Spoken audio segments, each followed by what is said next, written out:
별과 같이 빛나리라 라는 제목으로 하나님 말씀을 전하도록 하겠습니다. 세상에서 가장 가치 있는 일이 무엇일까요? 여러분 한번 생각해 보셨습니까? 그러나 우리가 주변에나 또 많은 매스컴이나 또 책들을 통해서 우리가 경험해 보건대 생명을 살리는 일이 세상에서 가치 있는 일 가운데 정말 중요하다고 그렇게 생각이 됩니다. 사람을 살린다는 것은 얼마나 고귀한 생명입니까? 그것을 살린다는 것은 매우 귀한 일입니다. 그래서 이 사람이 살아나는 이런 부분에 대해서 또한 우리가 옳은 일을 할 때 바르다는 거죠. 정직하게 행하는 거, 이것도 가치 있는 일입니다. 성경에 보니까 에레미야서 5장에 보면은 예루살렘 지역에 정의를 행하고 진리를 구하는 자 단 한 사람이라도 찾으면 하나님이 용서하리라. 예루살렘에 죄가 간용했는데 거기에 많이 살았겠죠. 단 한 사람이라도 정의를 행하고 진리를 구하는 자 한 사람만 있으면은 이 성을 용서하겠다. 그러니까 하나님의 말씀을 이렇게 볼 때에 정의를 행한다, 진리를 구한다. 이게 다 가치 있는 일이라고 볼 수 있습니다. 오늘 성경에도 보니까 다니엘서 12장 3절 다 보셨죠?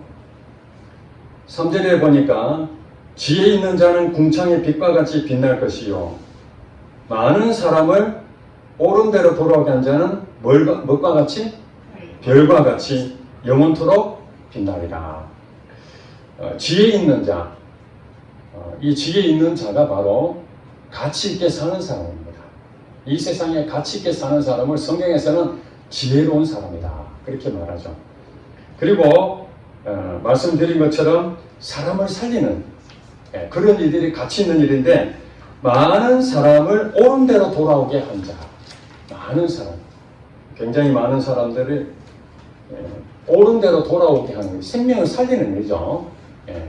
좋은 대로 돌아오게 하는 이런 사람은 하나님께서 그에게 별명을 붙여주는데, 별과 같이 영원토록 빛나리라. 아멘. 별은 영원토록 빛나는 모습을 우리가 현재 보고 있잖아요. 하늘의 별은 참 신기할 정도입니다. 밤하늘에 떠있는 그 밝은 별, 물론 우주적인 그런 관점이 봤을 때 하나의 그냥 행성에 불과하지만은 우리가 성경에서 말하는 빛과 같이 빛난다는 것 자체는 굉장히 큰 의미가 있죠. 임마누엘 칸트 독일 철학자는 이 세상에 신비한 게 딱 두 가지가 있다. 그 개인적으로 생각한 것입니다. 두 가지가 있는데, 하나는 사람에게는 양심이고 또 하나는 저 하늘에 떠 있는 빛나는 별이다, 그렇게 말을 했다고 합니다. 그만큼 하늘에 떠 있는 그 빛나는 별은 우리 모든 사람에게 굉장히 큰 이런 영광 같은 그런 느낌이죠. 그래서 여러분들 이 별 하면 스타잖아요, 스타. 그래서 혜성과 같이 나타나서 어떤 큰 일을 할 때에 스타라고 이렇게 말하잖아요. 별이다. 그 사람은 별이다. 하늘에 떠 있는 빛나는 별과 같다. 하나님께서 옳은 대로, 많은 사람 옳은 대로 돌아오게 한 사람을 하늘나라에서는 스타다. 아멘. 하늘나라의 스타 될 줄로 믿습니다. 우리가 하나님 앞에 부르심 받은 것은 그냥 이 땅에 살다가 먹고 마시고 그냥 일하다가 죽는 것이 아닙니다. 하나님이 우리를 지으신 목적이 있습니다. 에베소서에 보니까 선한 일을 위해서 우리를 지었다는 거예요. 선한 일을 행하게 하기 위해서. 선한 일이 무엇입니까? 하나님이 우리에게 별과 같이 빛나는 스타가 되게 하시는 거예요. 많은 사람이 옳은 대로 돌아오는 것이 하나님이 얼마나 기뻐하신지 모릅니다. 그리고 또 에베소서에 보면은 하나님의 영광을 찬송하게 하기 위해서 우리를 자녀 삼으셨다. 하나님의 영광 자체가 이 별이잖아요, 별. 그런 것처럼 우리 자신도 영광을 받고 하나님도 영광을 받으시는 윈윈이죠, 윈윈. 하나님도 좋고 우리도 좋은 그런 삶을 우리가 살아야 되지 않겠습니까? 여기 보니까 지혜 있는 자와 많은 사람을 옳은 대로 돌아오게 한 자, 이것은 구분했지만은 사실 같은 것으로 볼 수 있습니다. 지혜 있는 자가 많은 사람을 옳은 대로 돌아오게 하는 사람이 지혜로운 자입니다. 여러분 잠언서 많이 보셨잖아요. 우리 청년들 특별히 앞으로 살아가는 데 있어서 실생활입니다. 어리석은 자가 하는 일, 지혜로운 자가 하는 일, 이 두 가지 길을 우리는 항상 선택을 할 수밖에 없잖아요. 인간의 무능력하잖아요. 다 모르잖아요. 어떻게 미래를 알 수 있습니까? 미래는 하나님만 알 수 있습니다. 장래일을 하나님께서 아무도 알지 못하겠다. 왜냐하면 장래일을 알면 자기 마음대로 해버리니까. 장래일을 모른다는 것은 오직 하나님만 아시니 인간의 연약함 말고 하나님 앞에 계속 기도하는 것이죠. 장래일을 모르기 때문에. 그래서 어리석은 길로 가는지 지혜로운 길로 가는지 우리는 모르잖아요. 그래서 성경 말씀을 보는 겁니다. 특별히 잠언서에 보면은 어리석은 자는 이런 길을 가거니와 또 지혜로운 자는 이런 길을 간다고 쭉 적어놨잖아요. 그래서 오늘 본문에 얘기한 것처럼 지혜 있는 자는 지혜로운 길을 가는 사람은 궁창의 빛과 같이 빛나다는 거예요. 이 세상에서도 스타가 되지만은 하늘나라의 스타가 되는 방법이 그겁니다. 지혜로운 자가 되는 것입니다. 그리고 많은 사람을 옳은 대로 돌아오게 한 자, 이것을 여러분들 가슴에 품기 바랍니다. 오늘 다니엘에서 주시는 말씀은 모든 우리 성도들에게 저도 마찬가지고 여러분들에게 주시는 도전적인 말씀입니다. 여러분 옳은 대로 인도하는 돌아오게 하는 그런 어떤 분야들이 많이 있잖아요. 이 사회에서도 학교에 가면은 바른 가르침을 하는 그 스승이 있잖아요. 그죠? 선생님들, 교사 그런 분들은 학생들이 인격적으로나 또 우리 학문적으로 정확하게 알 수 있도록 잘 가르쳐야 됩니다. 이 사람이 바로 옳은 데를 인도하는 사람이죠. 그러니까 우리가 스승을 존경하는 겁니다. 그 사람을 존경하는 의미가 무엇입니까? 나를 바르게 하구나. 제가 많은 책을 보면서 자기가 다니던 학교 선생님 때문에 자기가 정말 바른 길로 가지 못하고 엉뚱한 길로 가는데 그 선생님의 그 말 한마디의 격려, 그걸로 내가 돌아왔다. 또 때로는 내가 너무 잘못했는데 선생님의 그 사랑의 그 채찍 하나로 내가 바른 길로 돌아섰다. 이런 것들을 많은 것을 제가 보게 됐습니다. 그렇습니다. 옳은 대로 인도하는 그 선생님 참으로 귀합니다. 그리고 사회에서도 사회의 그 각 지도자들 있잖아요. 지도자들. 그 지도자들도 하나님이 다 세우신 겁니다. 세상 정부 그건 우리가 투표해서 세운 것 같이 보이지만은 하나님은 이 우주 만물을 만드시고 우리가 살고 있는 모든 부분들을 다 섭리하는 가운데에 일하십니다. 저는 항상 묵상하면서 어떤 일을 벌어질 때마다 답답하고 낙심이 될 때마다 항상 생각하는 것이 그래 참새 한 마리도 하나님 허락지 아니하면은 땅에 떨어지지 않는다. 하물며 이런 일이야 하나님 모르시겠는가? 하물며 나의 이 어려움을 하나님 모르시겠는가? 이걸 늘 묵상합니다. 그러니까 현실을 보면 낙심이 되지만은 하나님 말씀을 보면은 힘이 생기는 거죠. 그렇습니다. 사회의 지도층들이 바르게 하기 위해서 하나님께서 지도자를 세워준 겁니다. 그래서 정치하는 사람들은 바른 정치를 해야 되는 것이죠.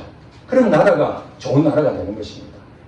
물론 그렇지 하나님께서 직분을 줬는데 그를 감당하지 못한 사람들도 있죠. 그러니까 그 일로 인해서 많은 사람이 피해를 보는 것입니다. 사람을 살려라고 그 지위를 줬는데 사람을 죽여버리면 되겠습니까? 교회도 목회자가 하나님의 말씀을 바르게 가르쳐야 되는 것입니다. 옳은 대로 성도들이 바르게 갈 수 있도록 안내를 해줘야 됩니다. 그런데 성도들이 잘못된 길 가면은 하나님이 세우신 목회자를 통해서 아멘하고 돌아오면 하나님께서 이 목회자를 세운 목적을 달성하시잖아요. 하나님께서 훈련시키시고 그런 어려운 가운데서도 목회자 한 사람을 훈련시켜서 교회를 세우게 하신 목적이 무엇입니까? 많은 성도들을 옳은 대로 돌아오게 하는 그 사명을 주신 것이거든요. 근데 과거에 어떤 성도가 직업을 이제 새로 바꾸려고 기도하는 가운데에 어느 날 새로운 사업을 자기가 결정했다는 거예요. 목사님 기도를 해달라는 거예요. 그래서 무슨 일을 하시려고 계획하십니까? 그랬더니 사주 카페를 개업을 하려고 그런다는 거예요. 여러분 아시다시피 아주 그 붐비는 그런 거리에는 카페들이 많이 있는데 특별히 사주를 보는 카페들이 많이 있잖아요. 그게 이제 체인점처럼 전국으로 이제 번지고 있는 그런 상황이니까 돈벌이가 되잖아요. 심심풀이도 되고. 그 얘기 하길래 제가 많이 당황했습니다. 예수를 믿지 않는 사람들도 그렇게 하면 안 되는데 예수를 믿는 사람이 사주 카페를 한다는 것은 이거는 바람직하지 못하구나. 그래서 성경을 근거로 여러 차례 고민했습니다. 근데 그 성도는 목사님이 그렇게 속이 좁은 줄 몰랐다. 웬만하면 다 수용하고 성도가 이렇게 하면은 그것을 다 이해를 해주고 그렇게 넘어가야 되는데 그렇게 고지식 하면 되겠는가? 옛날처럼 구약에 있는 우상 숭배한다. 그것으로 오늘날 이렇게 사회가 변화됐는데 왜 그런 것을 이해를 못하는가? 그렇게 생각하다가 굉장히 많이 그 성도가 실망하고 결국에 이제 교회를 떠나게 된 그런 일이 있었습니다. 그렇습니다. 우리가 살아가면서 바른 길로 가야 될지 아니면 그릇된 길로 가야 될지 그 우리가 알지를 못합니다. 그러니까 앞에서 옳은 대로 인도하는 그런 사람들은 제일 먼저 무엇을 해야 됩니까? 본인이 옳은 길에 서 있어야 됩니다. 아멘. 아멘. 본인이 옳은 길을 서지 않고 그릇된 길로 가면서 부정직한 행동을 하면서 어떻게 사회 지도층이 돼가지고 국민들 앞에서 내가 정직하게 이 나라를 만들겠습니다. 그게 공허할 뿐이죠. 어떻게 목사가 강단에 서서 성도들 앞에 부정직한 그런 일을 저지르면서 여러분 정직을 해야 됩니다. 하나님 복을 줍니다. 그렇게 말할 수 있겠습니까? 그건 아닌 것이죠. 그래서 우리가 제일 중요한 건 뭐냐? 많은 사람을 옳은 대로 돌아오게 하는 그 앞서서 우리가 먼저 옳은 길로 가고 있는가? 옳은 길로 가고 있는가? 우리가 먼저 길을 바른 길로 가야 됩니다. 그래서 하나님께서 여러분들을 예수 믿게 만드신 이유가 무엇입니까?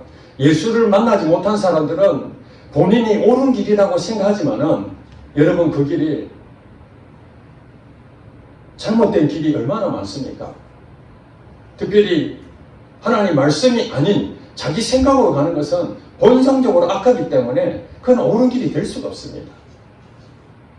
우리가 남들이 볼 때 착한 일을 많이 한다. 그게 옳은 길로 생각하는데 성경에서는 착한 일을 많이 하는 것을 옳은 길이라고 말한 적이 단 한 번도 없습니다. 성경에서 말하는 착한 일, 옳은 길은 하나님의 말씀대로 순종하며 사는 그것이 바로 옳은 길입니다. 믿으시기 바랍니다. 네. 말씀을 떠나서 어떤 것을 하더라도 그거는 옳은 길이 아닙니다. 왜냐하면 지난주에도 말씀드렸지만 믿음으로 따라하지 아니한 것이 뭐라고요? 죄다. 그럼 반드시 외워야 됩니다. 믿음으로 따라하지 아니한 것이 죄다. 그리고 선한 일을 할 줄 알면서도 안 하는 것이 죄다. 이렇게 나와 있거든요. 그래서 여러분 계시가 있는데 두 가지가 있습니다. 일반적으로 일반 계시가 있고 특별 계시가 있습니다. 일반 계시는 우리 양심. 여러분 양심 있어요 없어요? 양심이 다 있잖아요. 지난주에 설교 제목 아시겠습니까? 양심이 살아있는 사람. 양심이 살아있는 사람. 그러니까 우리 안에 양심이 있는데 예수를 안 믿는 사람도 다 있습니다. 칸트가 얘기한 것처럼 이 세상에 신비다는 거예요. 짐승에는 없는데 사람에게 양심이 있어서 어떤 잘못된 행동하면 양심이 그 잣대가 돼가지고 깨달아지는 거예요. 그게 누가 넣어줬습니까? 하나님이 우리 인간에게 성경이 없었으니까 성경이 옛날에 있을 때도 있어 없는 시절 있잖아요. 그 다음에 이방 사람들은 성경이 없잖아요. 불신자는 성경이 없잖아요. 그런 사람들은 나는 모르겠다. 나는 안 배웠다. 옳고 그런 게 뭔지 잘 모르겠다. 이런 사람들에게 하나님 뭘 줬다고요? 양심을 주요. 이게 일반 계시입니다. 모든 사람이 똑같이 다 주셨습니다. 그러니까 교회를 안 다니는 사람들도 양심의 잣대가 있습니다. 하나님 주신 거예요. 그게 죄를 깨닫게 한 겁니다. 그런데 자기 마음대로 사니까 그 죄를 짓는 것이죠. 물론 착한 일을 좀 한다 해가지고 그 죄를 상쇄한다고 생각하지만은 그게 안 되는 것이죠. 그래서 우리 자신이 옳은 길을 가는데 성경에 보니까 예수님이 이런 말씀하십니다. 두 갈래 길이 있는데 한 길은 넓은 길이고 한 길은 좁은 길이다. 이거 다 아시죠? 예, 좁은 길로 가느냐 넓은 길로 가느냐. 이 사람들은 넓은 길로 많이 간다. 왜 그렇습니까? 넓고 편안한 길이니까, 쉬운 길이니까 그 길로 대부분 간다는 거예요. 근데 좁은 길은 협착하고 그 좁으니까 힘든 곳이잖아요. 그래서 이 찾는 사람이 그렇게 많지 않다는 거예요. 그런데 성경에 보니까 넓은 길은 멸망으로 가는 길이고 좁은 길은 생명으로 가는 길이래요. 그러니까 우리가 좁은 길로 가는 사람은 바로 지혜로운 자가 가는 길이고 또 옳은 길로 가는 사람입니다. 아멘? 예, 우리는 어느 길로 가야 되겠습니까? 넓은 길. 현재 많은 사람들이 넓은 길로 가면서 하하호호 하면서 자기가 성공했다 그러고 자기가 남들이 볼 때 야, 너 대단해, 돈 많이 벌었네, 야, 너 집이 많이 높아졌네, 남이 막 인정해주고 그러면 성공한 줄 압니다. 성경은 그렇게 가르치지 않습니다. 그러면 모두가 다 국무총리 돼야 되고 대통령 돼야 되고 부자가 돼야 되지 않습니까? 하나님은 그렇게 말하지 않습니다. 물론 대통령도 하나님 쓰시기도 하고 부자도 하나님 쓰시기도 합니다. 그러나 일반적인 것은 내가 옳은 길로 가는 것입니다. 옳은 길이 바로 정직한 길이요, 진리를 구하는 길이요, 좁은 길로 가는 것입니다. 그것은 하나님 말씀에 순종하는 것이죠. 여러분, 하나님 말씀에 순종하는 것이 쉽습니까? 어렵습니까? 힘이 있는 사람은 쉽습니다. 여러분, 그 능력을 감당할 수 있으면은 모든 일이 다 쉬운 거예요. 그렇지 않습니까? 여러분, 산수 문제를 지금 여러분한테 예를 들어서 2 더하기 4는 얼마냐 이렇게 물어보면 여기 있는 사람 단 한 명도 대답 못한 사람 아무도 없습니다. 왜냐하면 그거는 내가 충분히 감당할 능력이 있으니까. 그렇지만은 여러분 이제 인수분해를 들어가고 미적분 나오면은 이제 헷갈리는 거죠. 제가 중고등학교에서 배웠던 거 지금 다시 갖다 놓으면 하나도 모릅니다. 다 까먹었어요. 잘 모릅니다. 그러면 헤매는 거죠, 이제. 두려운 거예요. 그래서 왜 많은 사람들이 연습을 그렇게 많이 합니까? 무대에 서서 그냥 한 번 딱 하고 끝나는데 수많은 연습을 합니다. 무대 뒤에서. 리허설까지 하면서. 그건 뭡니까? 이 능력을 키우는 거거든요. 감당해야 되기 때문에. 그래서 우리가 말씀대로 순종해야 되는데 말씀대로 순종이 안 된다는 것은 내가 아직도 그것을 감당할 능력이 없다. 그러면은 어떻게 해야 됩니까? 내가 먼저 옳은 길로 가야 되는데 제일 힘을 써야 되는 것은 내 자신이 영적 근육을 키워야 되는 거예요. 육적인 몸도 만들어야 되는 것처럼 마음의 근육도 키워야 되고 영적인 근육도 키워야 되고 이러면서 옳은 길로 가는 데 있어서 여러분 선택을 해야 되는 거잖아요. 옳은 길로 가는 게 한 방향만 있는 거 아니잖아요. 가다 보면은 수없는 우리의 그 길이 나오지 않습니까? 근데 그 옳은 길은 항상 한 길이잖아요. 주님이 원하시는 말씀으로 가는 길 하나밖에 없습니다. 근데 가는 길마다 이게 곁으로 가는 길이 수없이 이렇게 2 갈래, 3 갈래 이렇게 막 나오는 거거든요. 그것을 내비게이션이 가르쳐 준 대로 그걸 순종하면 갈 수만 있다면은 아무리 많은 길, 험한 길이 나오더라도 담대할 수 있을 것입니다. 그런데 그것을 감당하지 못하면은 길이 나올 때마다 헤매고 또 옆으로 빠졌다가 다시 들어오고 이런 일이 반복하는 일이 많죠. 그래서 그 길로 가는 데 있어서 오직 말씀대로 가는데 우리가 마음은 있으니 안 되는 게 뭐예요? 그것이 나의 영적 근육이 아직 완성되어 있지 않기 때문에. 그래서 옳은 길로 가고자 하는 부분에 우리가 힘을 써야 될까요? 쓰지 말아야 될까요? 써야 됩니다. 그래서 말씀과 기도로 거룩해진다는 것. 내 양심이 살아있으면은 지혜로운 자가 될 수밖에 없습니다. 아멘. 양심이 죽어 있는데 어떻게 지혜로운 길로 가겠습니까? 좁은 길로 갈 수가 없습니다. 마음은 가고 싶죠. 내가 바르게 가고 싶지만은 양심이 죽어버리면 그릇된 길로 갈 수밖에 없습니다. 왜냐하면 이 세상에 사기꾼도 얼마나 많습니까? 사단이 얼마나 많이 미혹합니까?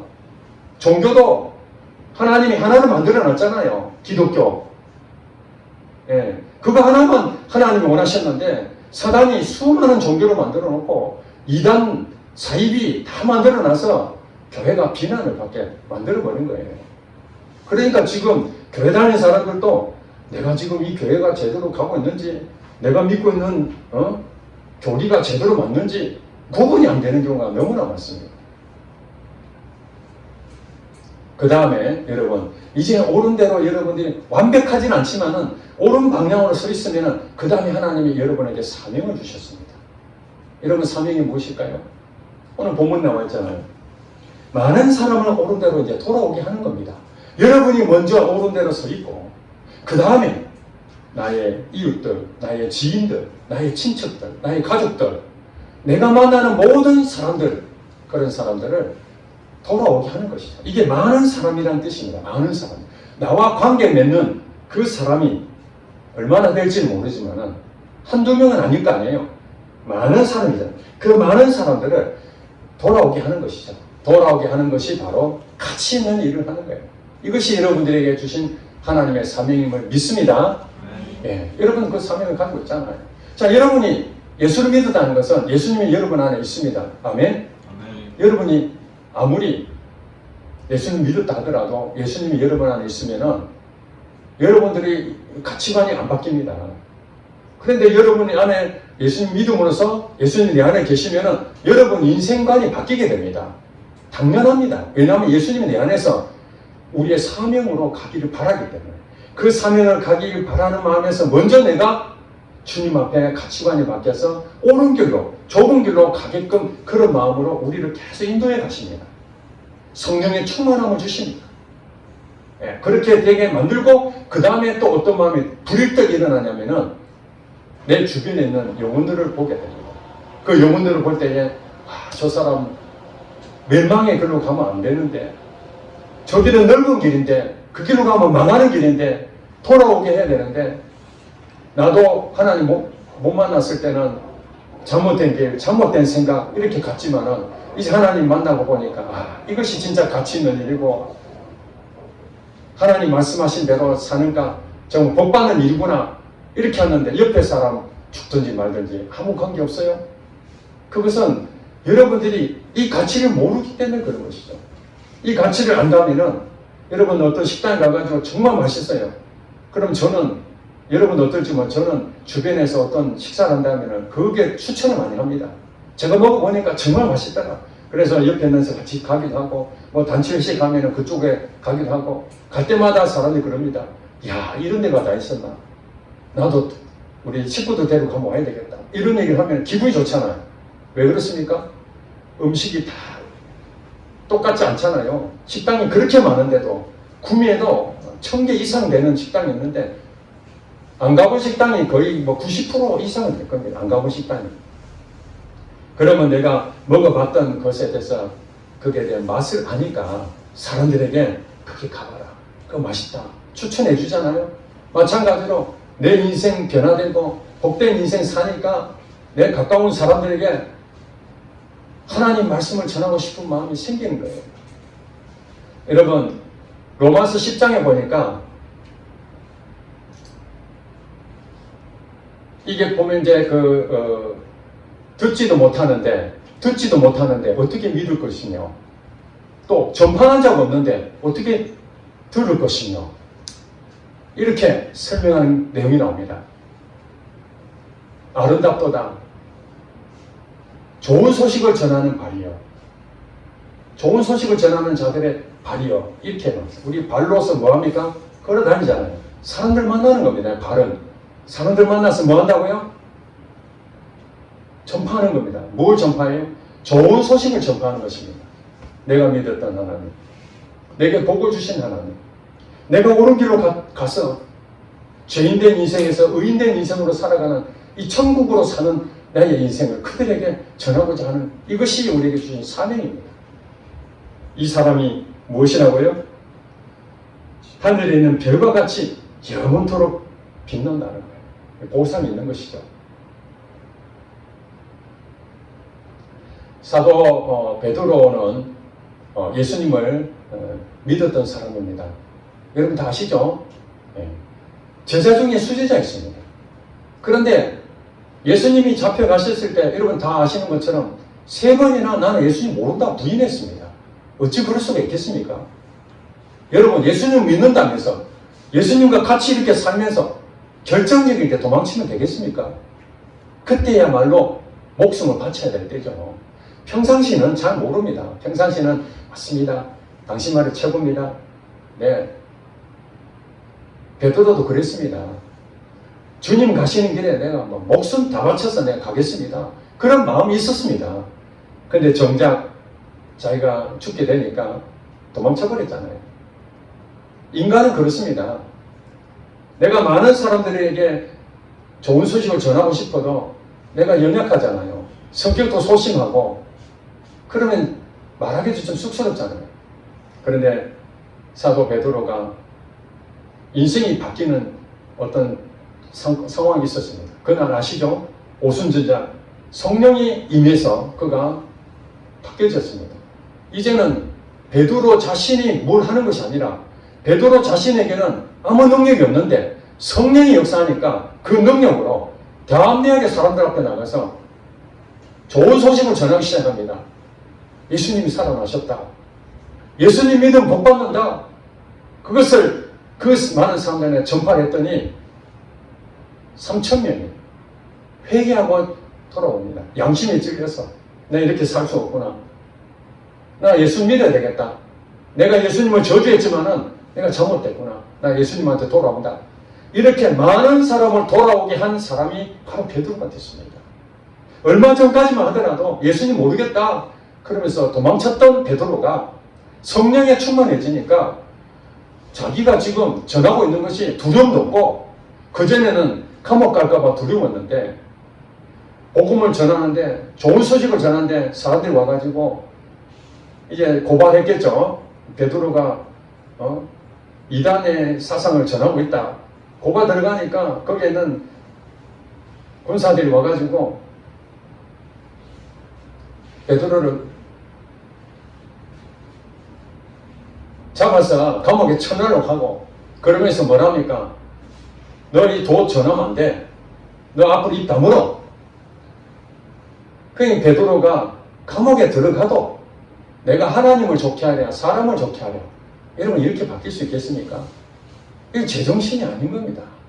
여러분 예수 믿는 사람은요 지혜로운 사람 많은 사람을 옳은 대로 돌아오게 한 사람은 제정신을 할 수 없습니다.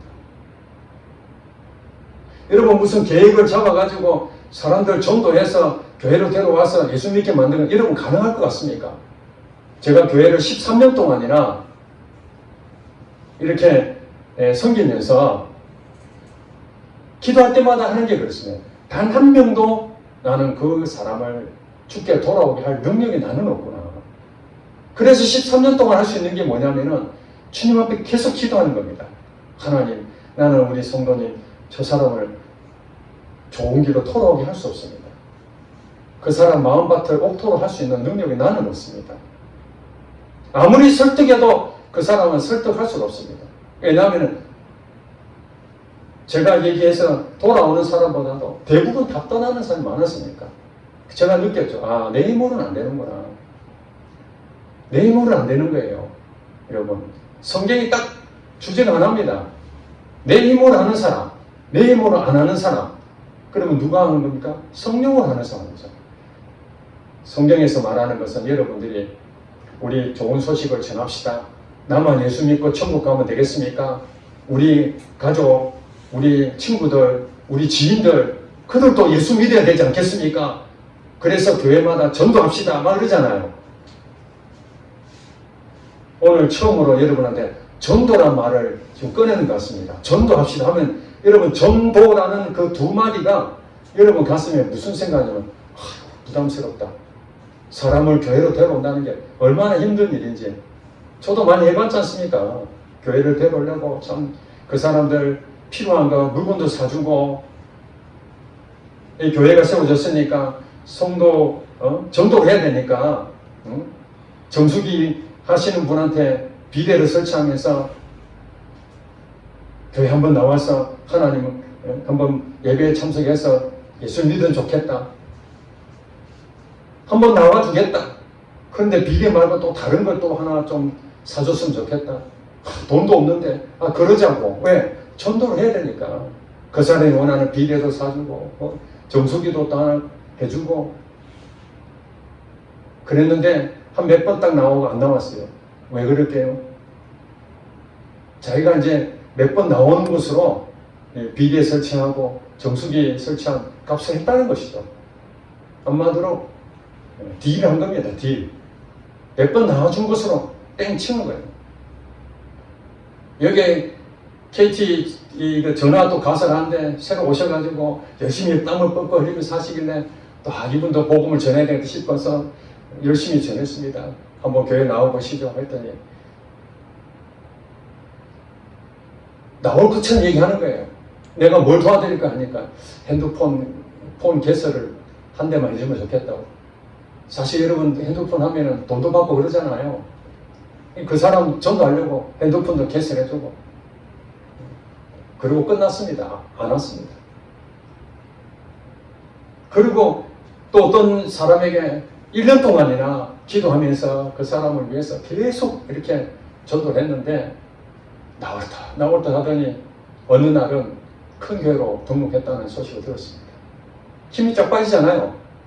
이만큼 힘든 일이 전도입니다.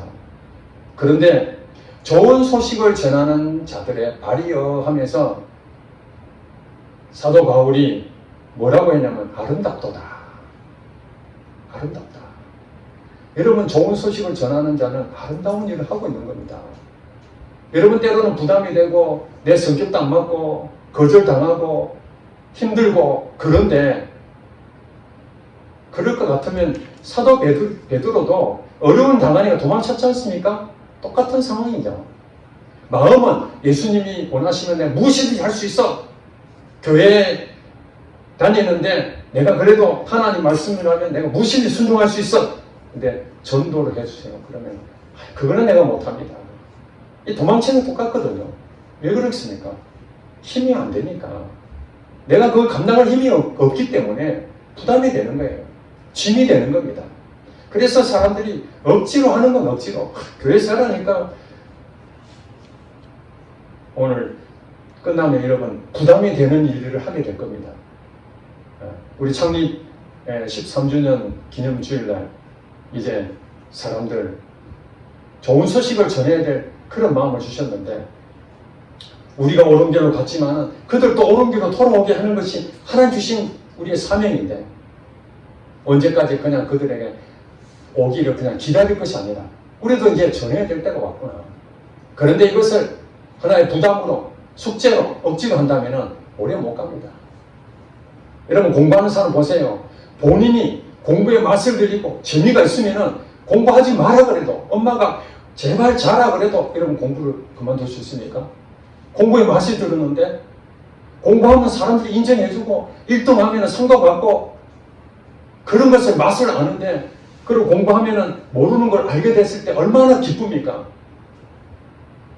저는 책을 많이 읽습니다. 근데 이걸 제가 억지로 읽는다고 생각하고 있어요. 그게 몇 페이지에 나가겠습니까? 근데 책을 도서관, 서점에 주문해가지고 책을 한 7, 8권 주문해서 다 가져오면요. 제 마음이 너무 막 기쁨이 생깁니다. 마치 어렸을 때 만화책 보던 그 기분. 여러분 아십니까? 부모님은 공부해라. 만화책은 절대 안 돼. 숨어서 만화책 보듯이. 재밌으니까. 예. 그런 책을 갖다 놓고 읽으면 한 권 다 떼면은 너무 재밌고 또 이게 재밌으니까 그게 시간 가는 줄 모르고 힘이 들죠. 여러분 이거 읽는 게 눈도 필요하고요. 힘듭니다 이게. 그런데도 너무 재밌으니까 이게 되는 거거든요. 사도 베드로가 그 많은 사람들에게 막 신나게 설교를 한 겁니다. 여러분 상상을 해보세요. 얼마 전까지만 해도 도망쳤던 사람이 이제 감옥이고 뭐고 예수님 살아나셨습니다. 막 신나게 전하는 거예요. 이게 예수를 믿는 사람이 그렇게 하는 것이 어떻게 됩니까? 자기 생각으로는 그렇게 못합니다. 그런데 성령에 푹 빠져버리니까 성령 충만하니까 제정신이 아닌 거예요.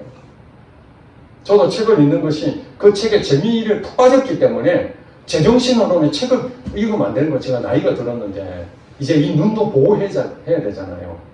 그렇죠? 예. 그런 것처럼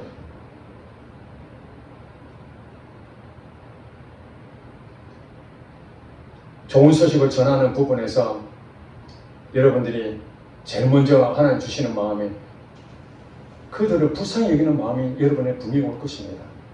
그런 마음이 있다면 하나님이 여러분에게 그 긍휼히 여기는 마음을 주신 거예요. 그러면 여러분이 그 마음을 가지고 그냥 사그라들면 안 됩니다. 그걸 가지고 뭐 해야 됩니까? 믿음의 행함을 해야 됩니다. 여러분 많이 들었잖아요. 믿음이 있다면 뭐 해야 된다고요? 행하는 거예요. 믿음이 있노라고 행하지 않는 것은 믿음이 없다는 겁니다. 여러분 예수를 믿는다면 무엇입니까? 무엇을 증명할 수 있습니까? 믿음의 결과를 나타내야 되죠. 그래서 불쌍히 여기는 그 마음이 딱 들어가면 그 사람을 어떻게 해야 됩니까? 믿음으로 행해야 됩니다. 관심을 가지고 평소에는 안 했는데 전화도 자주 하고 문자도 보내주고 또 선물도 보내주고 관심을 막 가져야 됩니다. 여러분 과거에 제가 보니까 보호망 했던 사람들 있잖아요. 자동차 보호망이든 아니면 뭐 생명보험이든 보호망 했던 사람들 어떻게 해서 그렇게 정부 최고의 보호망이 됐느냐. 여러분 한 사람을 보험 가입시키는 게 그 쉬운 일 아십니까? 어려운 일입니다. 정말 아무것도 없는데 서류 한 장 가지고 와가지고 막 소통하는 거예요. 그래서 사인하게 만드는 건데 이것이 많은 실증한다는 건 쉽지 않거든요. 근데 제가 책을 보니까 또 그 사람들 그 말하는 걸 제가 강의를 들어보니까 그들은 뭐냐면은 보험 가입하기 전에 그 사람에 대한 관심을 가지고 그 사람이 필요한 것이 무엇인지 그 사람에 대해서 정말 많은 것을 자기 마음을 다 주는 거예요. 다 마음을. 그러니까 이 사람이 벌써 이미 상대방에 대한 신뢰가 다 생기니까 내가 저 사람을 위해서 내가 뭐 해줄고 여러분 뭐 해줄고 이런 마음이 드는데 옆에 사람이 야 보험 전화 들었는데 야 그러면 기다려봐. 내가 아는 사람 있어. 여기 해. 그렇지 않겠습니까? 자기도 보험 들 일 있으면 다른 데 들겠습니까? 내게 관심을 가져주고 내게 그렇게 정말 최선을 다해준 그 사람 전화해가지고 보험 가입하겠다. 그래서 그 사람은 처음에는 보험 가입시키려고 막 쫓아다녔는데 나중에는 사랑관이 하는 거예요. 그 사람에게 마음을 쏟고 최선을 다하니까 나중에는 이 사람이 연결해주고 저 사람이 소개해주고 이래가지고 가만히 있어도 보험 계약이 막 저절로 되는 겁니다. 그러니까 여러분들이 그 영혼에 대해서 내가 영혼에 대해서 불쌍히 얘기했다면 그 다음 뭐 해야 된다고? 그렇게만 할 것이 아니라 이제 그 사람에게 대해서 끊임없이 믿음의 행함이 필요한 거예요. 관심을 가지고 내 마음을 그들에게 전하는 겁니다. 그렇다고 가식으로 하라는 거 아닙니다. 별로 사랑하지 않는데 이건 다 들통납니다. 그냥 진심을 다해서 그 영혼을 불쌍한 마음으로 해야 됩니다. 그 다음에 또 뭐 해야 되냐? 기도의 씨를 심어야 됩니다.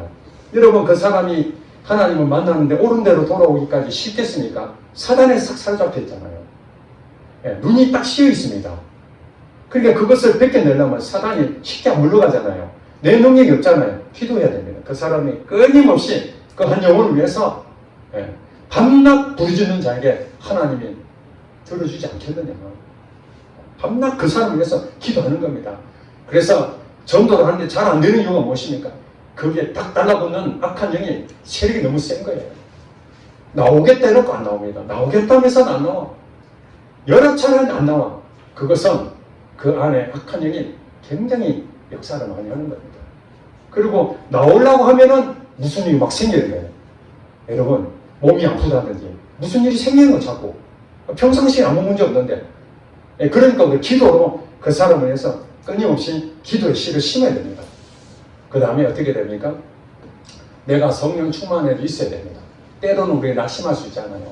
얘기했는데 그 사람 관계가 틀어질 수 있잖아요. 복음을 전했는데 그 사람이 너나 잘 믿으라 하든지 아니면 불신하든지 여전히 그런 모습이 생기면은 인간적인 마음은 섭섭한 마음도 생기고 내가 지금까지 이만큼 해줬는데 저 인간이 내 마음을 몰라주고 이럴 수 있잖아요. 그런데 내가 그것을 품으려면 어떻게 됩니까? 내 자신이 성령 충만해져 있어야 됩니다. 제정신으로 살면 안 됩니다. 우리는 성령으로 살아야 됩니다. 그래서 성령에 취하라. 술에 취하면 안 되고 성령에 취하는 것이 바로 성령 충만한 줄 믿으시기 바랍니다. 예, 말씀을 결론 내립니다. 하나님께서는 우리에게 억지로 하라고 그렇게 우리를 부르신 게 아닙니다. 할 수 없이 그냥 그거는 이 세상에 있는 이 나쁜 주인이죠. 착취하는 겁니다. 인격을 무시하고 자기 이득을 위해서 막 억지로 다 시키잖아요. 근데 하나님 좋으신 분이십니다. 예. 우리가 자발적으로 하기를 원하십니다. 그리고 그것을 했을 때에 하나님은 반드시 뭐합니까? 상을 베푸십니다. 어떤 상입니까? 하늘의 스타. 여러분 하늘의 스타 되고 싶지 않습니까? 저는 목회자가 되지 않았다면 저 혼자 그냥 편안하게 살 수 있습니다. 저 혼자 신앙생활 하면 되잖아요. 내만 지키면 되잖아요. 그런데 이 목회자가 되면서 우리 성도들 한 사람 한 사람 일어나는 모든 상황들이 마치 제 것처럼 느껴지는 겁니다. 여러분이 가는 길, 여러분이 몸이 아픈 거, 여러분들이 가지고 있는 모든 문제들, 이것이 다 저의 문제가 되는 거예요. 그러냐 내가 해결 안 되니까 그게 엎드려서 기도하면 제가 힘들잖아요. 속상할 때도 있잖아요. 마음이 상할 때도 있잖아요. 상처받을 때도 있잖아요.